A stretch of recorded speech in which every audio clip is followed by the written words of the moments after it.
खावे को, लेकिन खाए कैसे? घंटी बांध रखी है। भगवान ने कही घंटी बज मत जाना, हमारा आदेश है। अब भगवान का आदेश कौन नहीं मानेगा? पूरे ब्रह्मांड में ऐसा कोई है जो भगवान के आदेश का, आज्ञा का उल्लंघन करे? छीके को हिलाया, घंटी नहीं बजी। मटकियों को उतार लिया, दही की मटकियों को, फिर भी घंटी नहीं बजी। सखाओं को खूब दही खिलाया ठाकुर जी ने, घंटी नहीं बजी। और जैसे ही ठाकुर जी आरोगने लगे तो घंटी बजी, तो ऐसी बजी कि बंदी नहीं हुई। और जैसे ही घंटी बजी तो अब तो गोपी जाग करके आ गई। तुमने ये दही चोरी से खाया है, दही की चोरी करने क्यों आए हो तुम? कि गोपी तो से बात बाद में करूंगा, और तू जो दंड देगी वो सब स्वीकार कर लूंगा, लेकिन वो या घंटी से बात करन दो नहीं। घंटी एक बात बताओ कि जब हमने झरझोरा तब नहीं बजी, सखाओं ने दही पाया तब नहीं बजी, और हमसे ऐसी क्या दुश्मनी थी जब हम खाने लगे तो तुम इतनी जोर से बजी कि बंद ही नहीं हुई। घंटी कहने लगी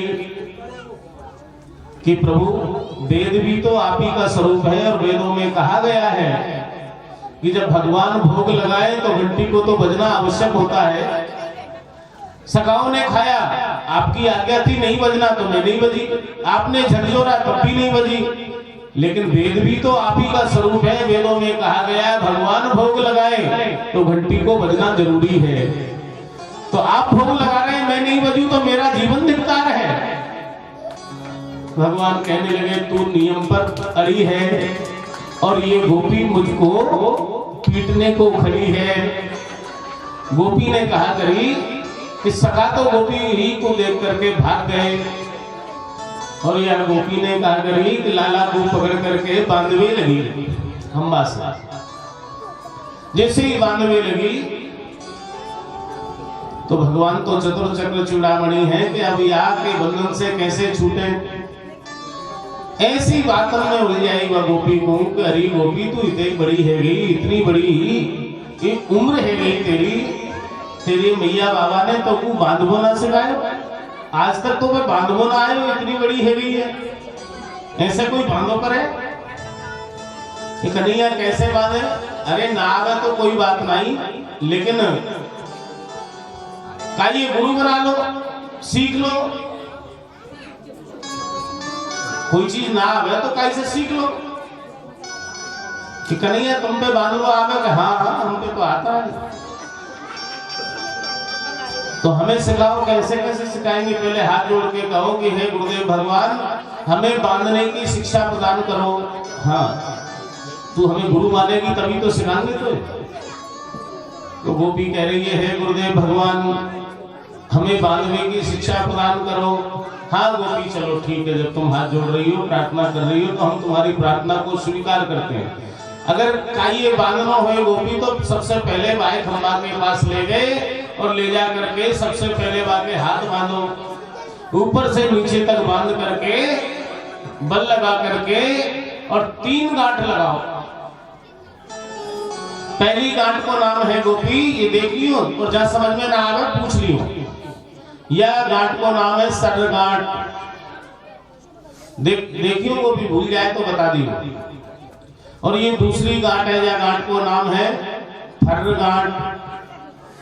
और ये आखिरी गांठ है गोपी, और यह गांठ को नाम है घुर्र गांठ। और यह घुर्र गांठ जब लग जाएगा है तो बड़े से बड़े ताले खुल जाए, लेकिन ये घुर्र गांठ ना खुले। सीख तो गई ना कि हाथ सीख गई, बस अब खोल दो मैं तुम्हें बांधूंगी। कि गोपी खोलवे के टाइम तो कोई और गुरु ढूंढना पड़ेगी, खोलवो तो हमको ना आवे। बांधवो सीखे, बांधवो तो सिखा दियो, या में कोई कमी रही हो तो और बांधते बता दे। तो अब हम चले? अरे वो खोल तो जाओ, अब खोलने के लिए कोई और गुरु देखिए तू, हम चले, हम पे इतना टाइम ना है। ठाकुर जी वहां से चले गए। पड़ोसन आई कि बहुत होशियार बन गई, कहा करूं ये नंद नंदन मेरे ही घर में मोकू बना गए, बांध गए, दूध दही आपने खायो, सुकान को खवायो, बचो भयो बंदरन को खवायो, माट मटकान को फोड़ के चले गए। बंदरन को क्यों खवायो? तो त्रेता में इन बंदरन ने बहुत सेवा करी है, भूखे प्यासे रह करके तन्मयता से हमारा साथ दिया है, तो अब द्वापर में ठाकुर जी ने सकान को भी दही खवायो और बंदरन को भी खवायो, और आज भी ब्रज में बंदर आनंद कर रहे हैं। हाँ, वृंदावन तो आप जाते ही रहते हैं, गिरिराज जी वृंदावन जाकर के देखो, जो त्रेता में जो भूखे प्यासे रह करके ठाकुर जी की सेवा में लगे रहे, वो आज मौज कर रहे हैं। हाँ, जो चाहे सो खा रहे हैं बंदर। उनकी इच्छा हुई कि पिस्ता की बर्फी खाना है तो पिस्ता की बर्फी खाएंगे, गर्मियों में फ्रूटी पीना है तो फ्रूटी पिएंगे। हाँ, आप कहेंगे कैसे?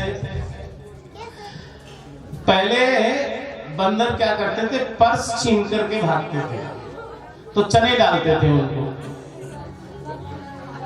चनों से तृप्ति होती नहीं थी। तो अब बंदरों ने क्या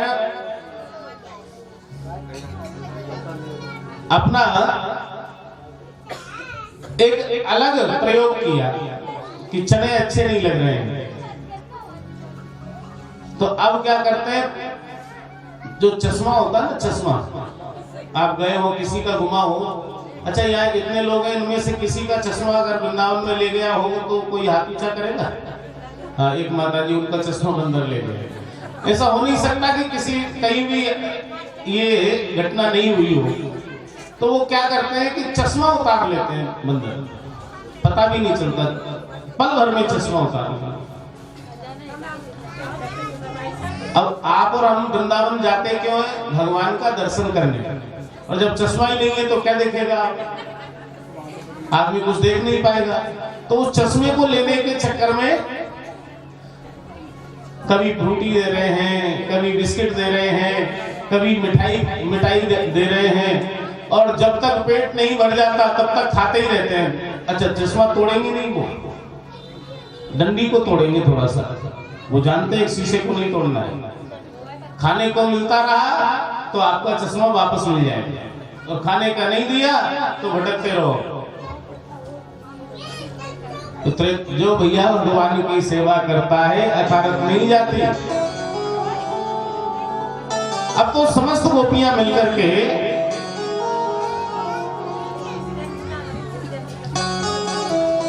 नंदरानी यशोदा के पास शिकायत करने को पहुंच गई कि मैया कितना सुंदर दृश्य है, शिकायत करने को जा रही है। और ठाकुर जी कभी काई गोपी के घर, कभी काई गोपी के घर, जो गोपी आमंत्रित कर रही है वही गोपी के मनोरथ को पूर्ण करने के लिए माखन चोरी करने को पधार रहे हैं। तो सज्जनों, प्रभु जैसे ब्रज की गोपियों के ऊपर कृपा कर रहे हैं, माखन चुरा रहे हैं, हमारे ऊपर भी कृपा करें, और वो सौभाग्य हमें भी प्रदान करें जो नंदरानी यशोदा को प्राप्त है, ब्रज की गोपियों को प्राप्त है। हमारे यहाँ भी पधारे और माखन की चोरी करे, हमारे चित्त को भी चुराए और उनके चरणों में प्रीति हो। तो बड़े भाव से आप भी पुकारिए, ओ बाबा के लाडले, सभी बोलिए, ओ बाबा के लाडले, नटवर नंद किशोर, नटवर नंद किशोर, जल्दी दर्शन दीजियो, जल्दी दर्शन दीजियो, मेरे चित्त के चोर, मेरे चित्त के चोर। जा गोपी के घर में जावे, कोई गोपी हल्ला मचावे लग जाए कि माखन खा गए हो, भाग गए हो, नंद जी को लाला, और कहा हल्ला कर रही है, नटखट नटखट नंद किशोर, नटखट नटखट नंद किशोर।